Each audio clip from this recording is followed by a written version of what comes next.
Strategic knowledge is the key to warfare. Spare me this time, and I'll tell you what I know.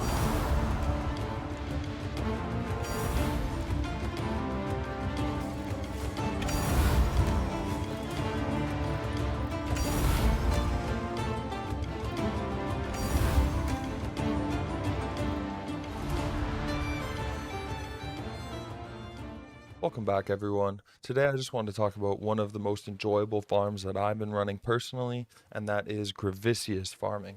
Now, it is a bit of a gamble, so if you're someone that likes to gamba, then this strat might be for you. If you're someone that's looking for a lot more consistent gains, I'd probably recommend either adding this on top of a strat you're already doing, or just maybe staying away from it entirely.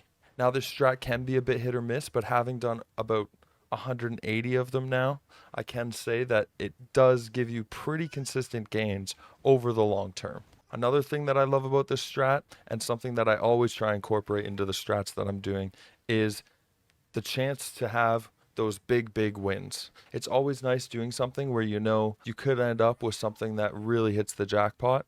And that's what I really love about this strategy. So I've got my board set up perfectly right now to do fast spawning Grav.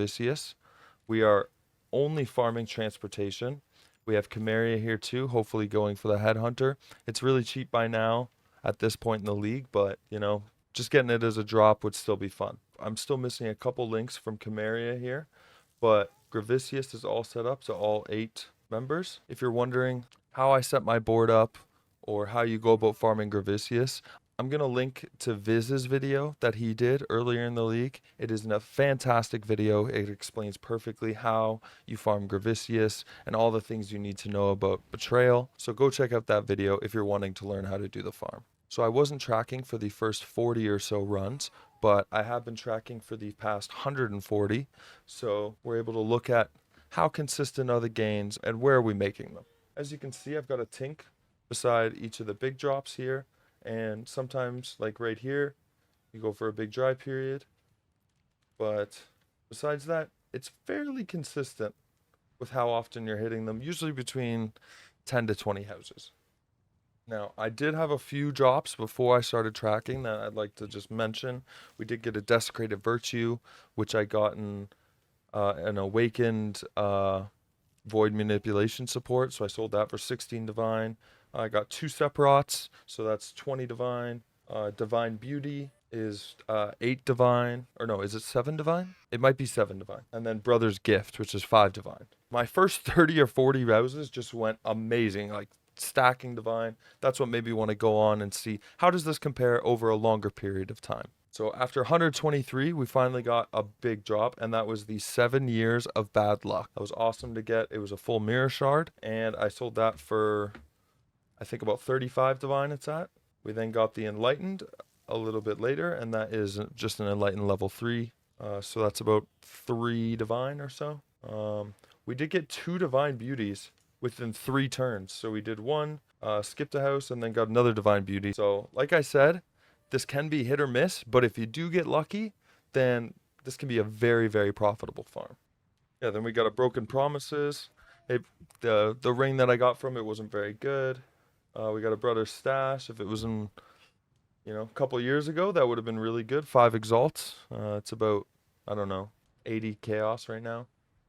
And then we got a Sephiroth pretty early on as well, so that's another 10 Divine. So overall, we're looking at about, I want to say, around 100 Divine that we've earned so far from this strategy. And it's been about a week of doing it. So it's been about a week of doing it, so it's going pretty well.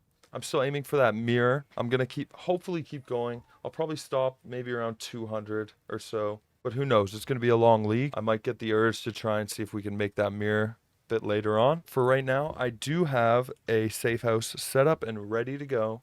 So I thought, why not run it with you guys?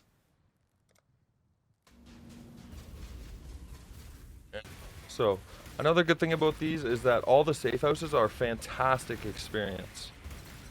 You can run through pretty quick, just killing everything, and it's going to be a great experience if you're trying to level up a character while you're doing this.